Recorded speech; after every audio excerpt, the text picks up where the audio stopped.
ભાઈબંધ, બે ભાઈબંધો આયરે મોટા થયા, લગ્ન થયા, ઉત્સવોમાં મોજું માણી, બેને બે બાળકો થયા.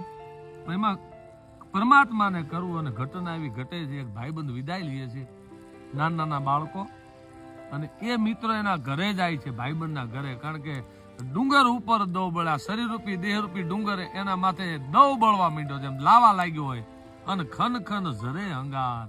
એના રૂવાડે વીરની આગ ફૂંકાવા મંડાણી, ભાઈબંધ યાદ આવવા મંડાણ્યો.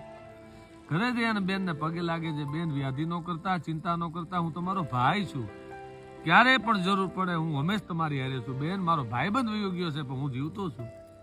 અને એ ઘોડીએ રમતા છોકરા, એ ઘોડે ચડાવી, જયારે નાના બાળકો ઘોડીએ રમતા હોય, ઘોડી હિચકતા હોય, એને 20 વર્ષ લગી ભાઈબંધ ધ્યાન દે અને ઘોડે ચડાવે. અને પછી ગોવિંદભાઈ મિત્ર છે, શમશાનમાં જાય છે, 20 વર્ષના વાણા વૈયા ગયા, અને પછી જોધાર આહુડે રડે છે, અને રોતો રોતો એમ કે છે કે હે મારા મિત્ર, આ તારા રાખને રૂડું લગાડવા આવ્યો છું. તારા બાળકોને મેં ઘોડીએ રમતા ઘોડે ચડાવી, અને તારું બધું કામ પતી ગયું. આજ મને રોવાની મોજ છે તારી રાખ પાયે. આ રાખને લગાડે રૂડું, આનું નામ મિત્ર કહેવાય છે, રાખને રૂડું લગાડે.